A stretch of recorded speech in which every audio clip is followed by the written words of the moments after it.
ในวันที่25สิงหาคม2026ห้องการกระทรวงการเงินได้เปิดกล่องประชุมประเมินผลการปฏิบัติหน้าที่เวียกงานของคณะนำห้องการและผู้ช่วยเวียกคณะห้องการประจำปี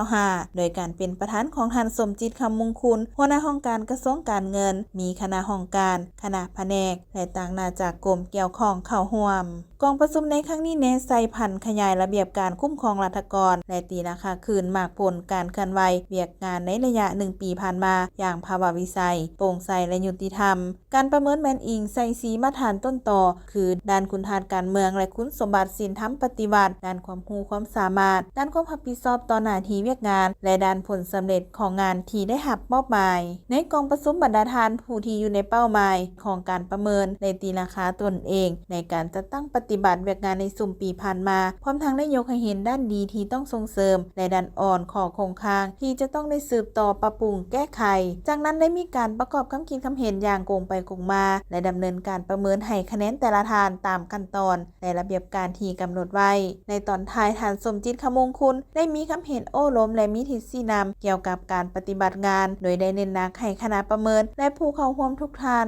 ต้องให้คะแนนบนพื้นฐานความเป็นจริงปราศจากแนวคิดอคติเห็นให้การประเมินมีความโปร่งใสและสามารถตรวจสอบได้ทั้งนี้ก็เพื่อเป็นบ่อนอิงในการยกคุณภาพการปฏิบัติงานของการกระทรวงการเงินให้มีผลสำเร็จสูงขึ้นกว่าเก่าในต่อหน้า